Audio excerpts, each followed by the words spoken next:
इस एक्सरे में हमें लेफ्ट साइड पे न्यूमोथोरैक्स दिख रहा है। अब हम इसे जूम करके समझते हैं।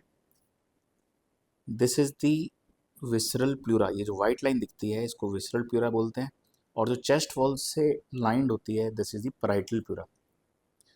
तो दोनों का सेपरेशन हमें इजीली अप्रिशिएट होता है न्यूमोथोरैक्स में।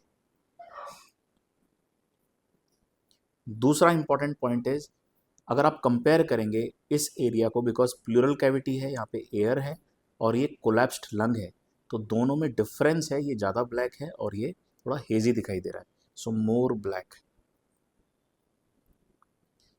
Third important point is collapsed lung, ये लंग कोलैप्स्ड है। And the fourth is absence of bronchovascular markings, so bronchovascular markings absent. तो ये चार इंपॉर्टेंट फीचर्स होते हैं जिसके बेसिस पे आप न्यूमोथोरैक्स को आइडेंटिफाई कर सकते हैं एक्सरे पर। अब ये पेशेंट क्रोनिक स्मोकर हैं, हम इनका फर्स्ट एक्सरे देखेंगे तो अगर रिब्स काउंट करते हैं हम, तो ये इनका यहाँ पर आना चाहिए 6 रिब्स, बट दिस पार्ट ये एक्स्ट्रा है, सो हाइपर इन्फ्लेटेड चेस्ट है ऑलरेडी। थोड़ा सा हमें पोस्ट इन्फेक्टिव चेंजेस दिख रहे हैं, पेशेंट को पुरानी हिस्ट्री थी टीबी की, इस वजह से हमें राइट अपर जोन पे फाइब्रोटिक ओपेसिटीज दिखाई दे रही है। सो इनका डायग्नोसिस था TOPD, post tubercular obstructive airway disease, और ऐसे पेशेंट में अक्सर ब्लैब्स के रप्चर होने की वजह से न्यूमोथोरैक्स आता है। तो आज हम थोड़ा सा ब्रीफ देखेंगे न्यूमोथोरैक्स के बारे में। सो न्यूमोथोरैक्स ब्रॉडली डिवाइड होता है दो पार्ट में। सबसे पहला होता है स्पॉन्टेनियस न्यूमोथोरैक्स और एक होता है ट्रॉमेटिक।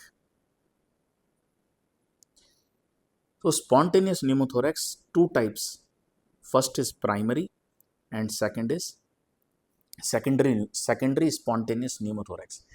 प्राइमरी में मतलब कंजेनाइटल प्रॉब्लम्स पेशेंट को अक्सर होती हैं, लंग उनके हेल्दी होते हैं, जैसे Marfan syndrome,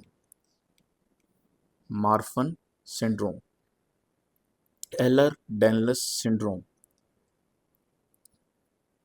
secondary spontaneous pneumothorax ये हमारे लिए इंपॉर्टेंट होता है।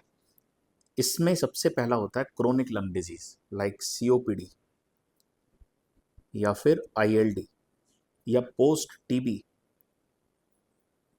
और पेशेंट अगर हैवी स्मोकर है तो इन कंडीशन की वजह से लंग्स थोड़े वीक हो जाते हैं और पेशेंट को स्पॉन्टेनियस न्यूमोथोरैक्स होने के चांसेस रहते हैं। सो न्यूमोथोरैक्स इज एन इमरजेंसी, और इसको ट्रीट करने के लिए आपको वाइटल्स ज़रूर पता होने चाहिए, पेशेंट का SpO2, दूसरा उसकी पल्स रेट, और क्लिनिकली पेशेंट का सांस कितना फूल रहा है। सो इसके ऊपर सारा ट्रीटमेंट डिपेंड करता है।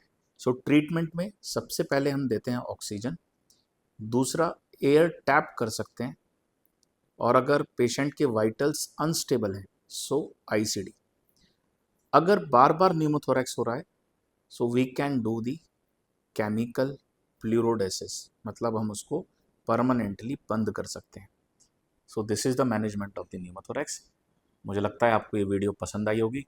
मैं हूं doctor Harendra Kumar, lung super speciality centre Meerut, और पल्मो क्रांति मेरठ में हम इस तरह की वीडियोस बनाते रहेंगे, आम जनता को और हेल्थ केयर वर्कर्स को फेफड़ों की बीमारी के बारे में जागरूक करते रहेंगे।